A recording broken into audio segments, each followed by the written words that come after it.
Is it worth investing in solar panels? And what is the difference between leasing, financing, and paying cash for your panels? In this video, I will give you a detailed breakdown of what to expect with each option to help you decide if solar panels are for you.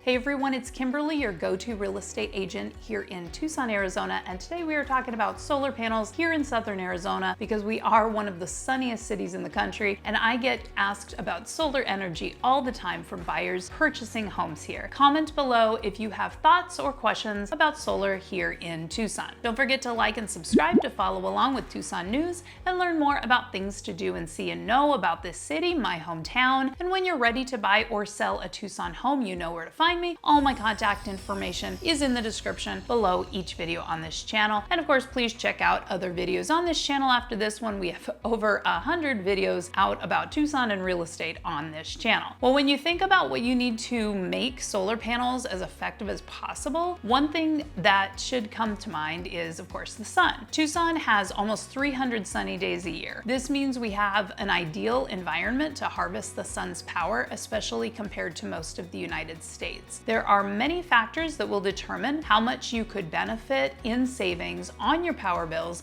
after the installation of your solar panels. Every home is different. Everyone's energy needs can be extremely variable. Your energy usage could change over time depending on circumstances. Homes with fewer people living in them probably use less energy than those with more people. Homes with better insulation, especially newer homes in Tucson, may be more energy efficient than the ones without. Snowbirds who only live here during the winter time probably do not have the same energy needs as someone who lives here year-round. Only you will know the circumstances, so you will need to use your energy bill as your guide. We will go over all of this in future videos about the process of ordering and installing your solar panels, should you decide that that is the right decision for you. When considering solar panels and costs, keep in mind the increasing cost of energy delivered by the power company. Energy inflation is real and can be significant. I have a video out about Tucson Electric Power's proposed rate increases for 2023, so make sure to check out that video after this one. We all know that solar panels can be expensive, so the main factor we should consider is the return on investment, ROI. I will go over the average ROI for Arizona at the end of this video, so make sure to stick around until the end. It's great to save the earth and reduce our carbon footprint, but for most people, it must make financial sense also. There are three main contrasting methods of obtaining solar panels with very different ways in which they will impact your wallet.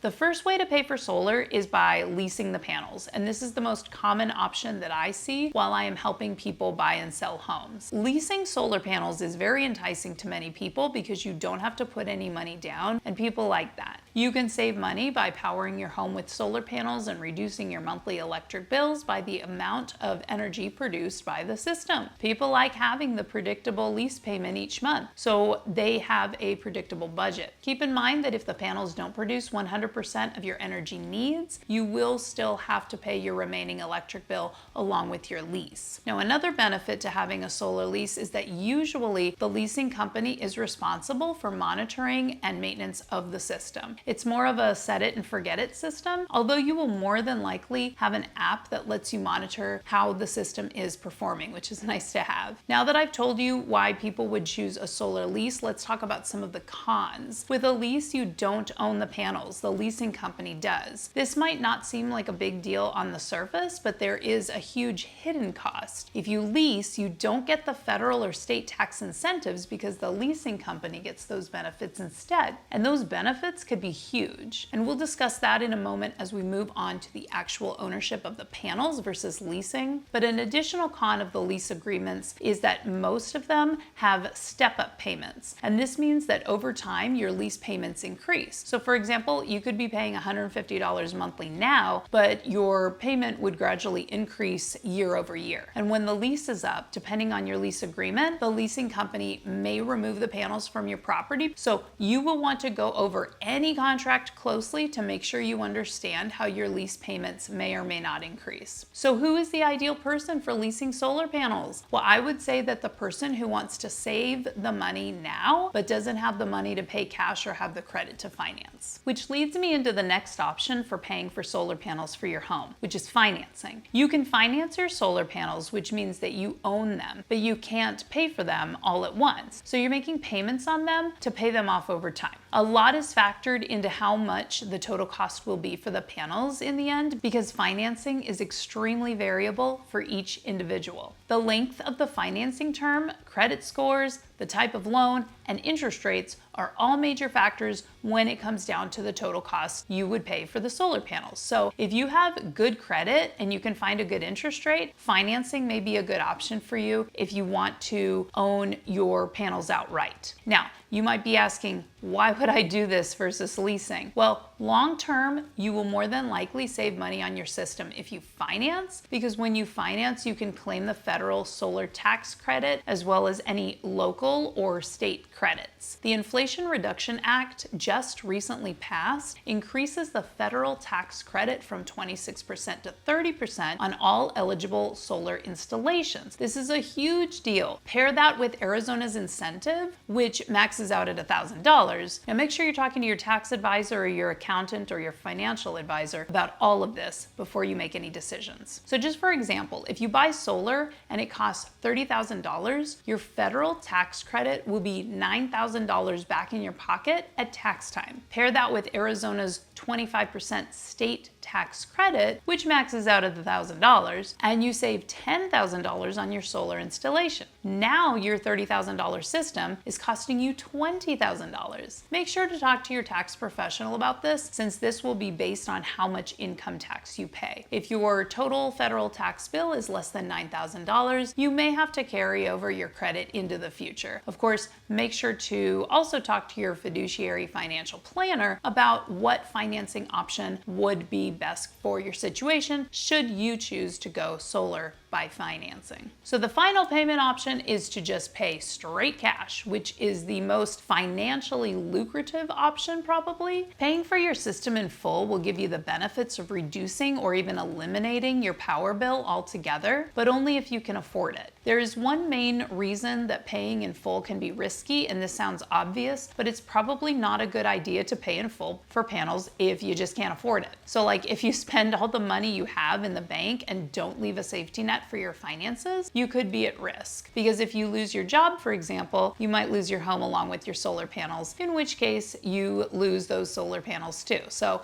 purchasing them in the first place and paying for them in full is just not worth it. Also, another thing to consider in any of the purchase options is whether or not you are planning on moving soon. You more than likely will not get your money back for solar panels if you sell your home 1 year later, or even 5 years later for that matter. Traditionally, appraisers are not assigning extra value for solar panels on a home, so you more than likely would not recoup on your investment. But otherwise, buying cash is the best option financially long term if you plan on staying in your home for the long run, since you would own the panels outright and do not have to pay interest. Now we get on to the ROI. It is just too hard to determine the return on investment if you lease or finance, especially since with leasing, you don't invest any money up front. With financing, the equation can be much more variable due to each individual situation, but the folks over at EnergyBot have figured out that the average ROI on the cash value of solar panels in Arizona is about 8 years. So if you're planning on staying in your home for 8 years or more, you will likely come out ahead. Again, this outlook is better the longer you stay in your home. Any way you look at purchasing solar for your home, you will likely save money and help the earth with your investment. It seems that the longer you plan on staying in your home, the more sense it would make for you to go solar from a financial perspective. If you plan on selling your home after you've had solar installed, especially if you're leasing or financing, there may be some issues that I will discuss in a future video. video. So make sure to subscribe for more information on all of that in the future. I hope you've learned a little bit about solar panels and purchasing options in this video. It's nice to have those different options. Just make sure you always read the paperwork and contract and understand what you're signing up for ahead of time. If you would like to buy or sell a home here in Tucson, Arizona with or without solar panels, I'd love to help you out. All my contact information is in the description below each video on this channel, and there are over 100 other videos on this channel about things to do and see and know about this city, my hometown. Comment below if you have experience with solar panels in Tucson, and don't forget to like and subscribe on your way out the door. I appreciate you hanging out with me today, and I will see you in the next Tucson video.